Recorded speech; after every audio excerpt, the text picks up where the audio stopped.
Hey everybody, it's Wednesday. I can confirm now that Twitch, tomorrow being Thursday, 1 p.m., Red Leanna K on Twitch. It's firm now. I'm going to be trying it. I may not be able to do like 2 full hours because I have to go lecture at my regular gig at Sheridan College. I did a new talk last night at a different school. I don't know if I'm allowed to say which school. I haven't cleared it. But on the history of video games pre full internet connectivity, which was a lot of fun. One of my favorite parts was teaching students about the assassination of Lord British and the Ultima Online beta. That was a lot of fun. And then introducing them to the way Doom was marketed and crashed university servers and everything like that. The looks on their faces were priceless. It was the teacher, the professor actually said that some of these parts of internet history are like the way ancient Egypt is looked in now. It's like this distant past. And I realized it's right. These are things that have happened in my lifetime, and it's kind of lost because digital history is not seen as real history. And so it's nice to be able to do my part to change that. That's not what I'm talking about today. I'm talking about Canadian politics again, but under the umbrella of free speech concerns. You guys know that free speech is of interest and concern to me, and something happened yesterday with the delivery of the yearly budget, government budget, that just pissed me right off. And I think when I explain to you guys what happened, you'll understand why I'm pissed off. The budget is something that is a responsibility of government. Even you guys in the US, you know that it's the government has to deliver a budget. Now, unless it's a minority situation here, the government doesn't fall on a budget. If it's a majority, the budget gets passed, no problem. If it's a minority situation, meaning no one has a majority of seats in parliament, then it can cause the government to fall. So the budget is an extremely important part of Canadian parliamentary democracy. It's rich with tradition to the point that the finance minister always goes out and buys a new pair of shoes for the budget.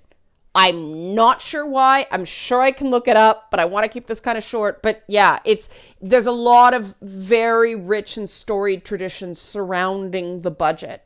But it is expected that even if you don't like the government, the budget is delivered. Well, the budget was delivered, but the finance minister didn't get to introduce it through the traditional speech because the Conservative Party of Canada, who claims to stand for free speech and the, proud British root traditions of our country, shouted down the freaking finance minister, delayed the budget for hours, and then shouted him down so he wasn't able to make his speech. And this is all because of this SNC Lavalin thing. The shouts of let her speak, I want to be very, very clear. Okay, this is what's going on. Because on the surface, it sounds like they want to let her speak. That's totally fair. They're referring to Jody Wilson-Raybould. Jody Wilson-Raybould has already spoken 4 hours. And literally 4 hours. 4 hours of testimony. That's twice as long as anybody else got to speak for. And what happened, I think today, maybe yesterday, yesterday, yeah. Yesterday when you're watching this, today when I'm recording this, that was confusing.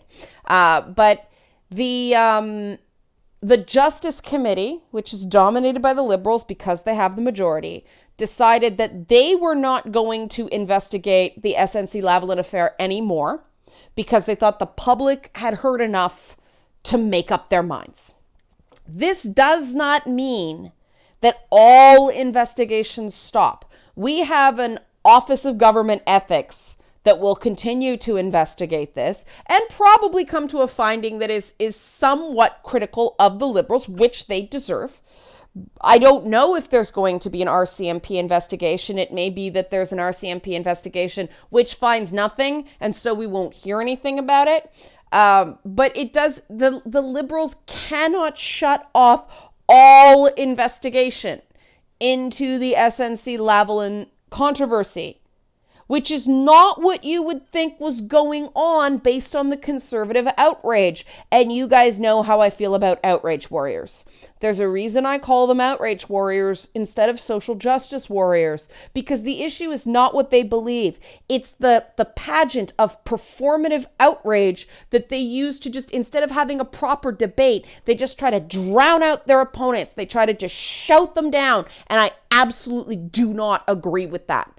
So I'm pretty pissed off at the Conservatives right now because they, first of all, they tried to delay the delivery of the budget, which affects how much news penetration they'll get because the various news organizations can't release the embargoed information that they got in advance until the budget is delivered. Now, that's fair game. Delaying tactics are something that the opposition can do. But outright drowning out the finance minister, that's not okay.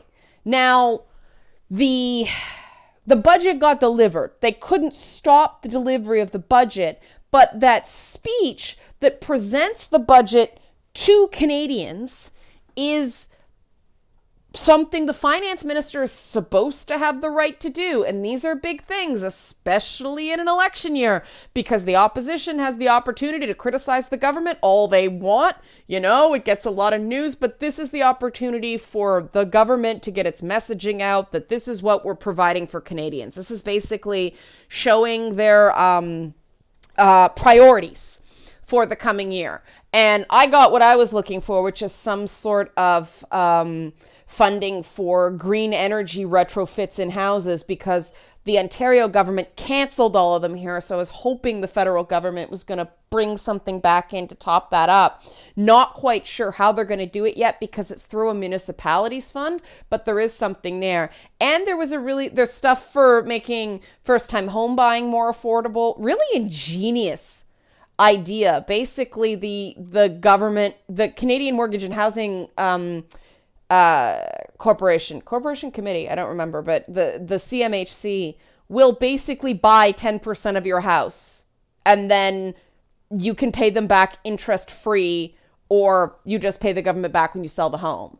But that means you can basically have 15% down with a 5% down payment, which lowers the cost of mortgage by like $200 a month on average, which for first-time home buyers, getting into the market is the hardest part. As somebody who's gone through it, getting into the market's the hardest part. That first down payment is freaking brutal, because after that, you know, if you plan correctly, you can kind of borrow for the down payment. It works out once you're in, but getting in is a real steep climb after the stress test. The most ingenious little bit of policy is taxing cannabis products, not based on the amount of cannabis, but the amount of THC in the cannabis. So they're not taxing the cannabinoid, they're taxing the thing that makes you high. It's an interesting form of sin tax. So CBD oil, which has no THC, won't get taxed the same way that weed with a ton of THC or edibles with high THC concentrations will be. I'm good with that. That's really clever, because the people who are just using CBD to, you know, treat inflammation or stuff like that, no problem. The people who are smoking weed to get fucked up, well, you pay for that the same way we pay a heavy tax on booze. So that's really interesting.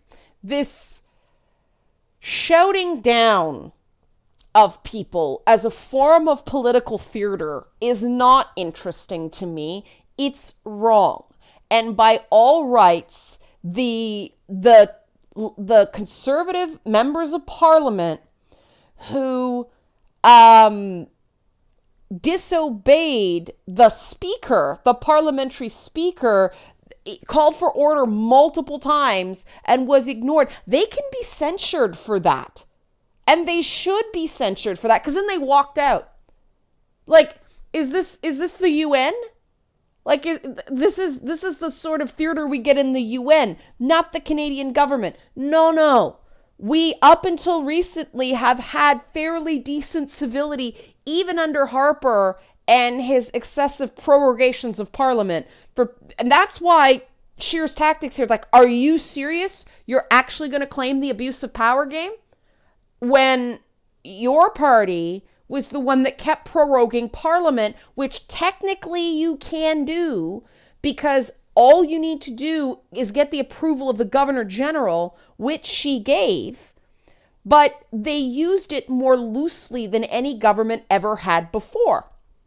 And what prorogation is kind of like when there's a government shutdown in the US, although it's the government continues to be funded. So in a way, it's not at all like a government shutdown, but there's no speeches, no laws, no bills can be brought to become to law. The debate in government, the House of Commons grinds to a halt. That's what prorogation is until the next cycle of some kind. MPs leave, they go back to their constituents, they do local constituencies, they do local work, but like, there's no sitting in the House of Commons. That's what it says. Harper just did that every time he wanted to get the heat off them for something. They'd get a scandal, prorogue Parliament, it'd cool down. So the fact that Andrew Scheer is criticizing the Trudeau Liberals for doing a cool down tactic that isn't going to get them off the hook, it might just get it off the front page, that is far less than what his own party did under the previous leader, that's not cool comparatively. The claims they are making are also just not true. It is not an abuse of power to use the power you have. I'm completely sick of that. Now, I want to be clear, this isn't the entire opposition, because we have more than two political parties in Canada. The NDP, which is the far left-wing party, which, the far left is the people who are associated with this shouting down, this no platforming of people. Usually they're not participating in this. They're going, no, we don't support this. So it's this weird, like, wacky Wednesday, Freaky Friday, like, pole shift where the Conservatives are now doing the no platforming tactics that they've complained about for like decades now. After Doug Ford on the provincial level put these rules in that campuses had to guarantee free speech, his federal counterparts are not letting people speak in our government. That's not cool. Not only is it just not right, it's hypocritical as anything. I am good with conservatives who are truly radically free speech. I don't necessarily agree with them on every point, but at least they're consistent. At least I can believe that they are standing true to their principles. But when people just flip-flop, oh, it's okay when we do it, I don't care what your political stripe is. That's not cool. And that's why I'm talking about this, because I can see the media in Canada does a terrible freaking job of this. Especially now, because our best fact checkers, guys like Daniel Dale, are assigned to covering Trump instead of Canadian politicians. So the Conservatives have been getting away with murder on this SNC-Lavalin thing because it's not real-time fact checking. They'll print things and not check them on the point of fact and then run an article later, and by then it's too late. People aren't reading it. They want the hot take when the story breaks. So it's just the whole thing. And it's funny because this is Andrew Scheer's quote. This is an abuse of power. It's an affront to democracy, an attack on Parliament. This is corruption on top of corruption on top of corruption. And I would absolutely agree with him if he was speaking about his own party. I don't believe he believes what he's saying. He knows the Conservatives did far, far worse when they were in power. It's generally understood that if Stephen Harper was still in power and something happened with one of his cabinet ministers, they would not be allowed to speak at all, never mind for 4 hours. Doug Ford, again, provincial counterpart, kicked a guy out of cabinet because he didn't like what he was doing. Now, it's a he said about what actually happened, but still, they're throwing people out of provincial cabinet while complaining about Trudeau's behavior with his. And lost in all of this is that the prime minister, cabinet ministers serve at the pleasure of the prime minister. He can shuffle the cabinet anytime he wants. He can hire, and he doesn't fire people because they're still MPs, right? He hasn't even kicked Jody Wilson-Raybould out of caucus yet. But this idea that he didn't do it to line his own pockets, which is what they're trying to make it out to be. So this is completely disingenuous, and I believe they know it. And that means it's a deliberate lie. And while I think the Liberals have done their share of lying while they're in office as well, politicians do. There are degrees of lie. And when you are claiming something is an attack on Parliament, when you yourself are disrupting parliamentary procedure and ignoring the Speaker's calls to order, something's really wrong with that, and we cannot allow that to persist. Because if we fall for that, then we get the breakdown of democracy that's going on in the US right now, that there's just all these norms and all these rules and all these things that are supposed to be enforced by the government, and the government isn't enforcing them. And they probably won't censure these guys because it would be politically damaging. Oh, you're trying to silence us again. But letting somebody speak for 4 hours is not silencing them. Using the powers you have in government are not silencing somebody because they can go to the press and complain as a critic about it. By the way, the Conservatives cut debate on more issues than I can count when they were in power. So if anybody thinks it will be any better under a Conservative government, they're smoking one of those highly taxable THC products. And that's the thing, they know this. They know this. And that's what gets me so angry about it, is this is just when you follow reason to its natural end, these are lies that are coming out of Andrew Scheer. So for what it's worth, there it is. I'm doing this on a point of free speech principles, not because I believe anybody gives a damn about Canadian politics. But if you like this content, help support this channel, become a monthly patron, patreon.com/Leanna K. And I will see you tomorrow on Twitch. I think this is going to be my last Thimbleweed Park stream. Show some sort of late game stuff and then move on to possibly the new Leisure Suit Larry. Okay, thanks everybody for watching.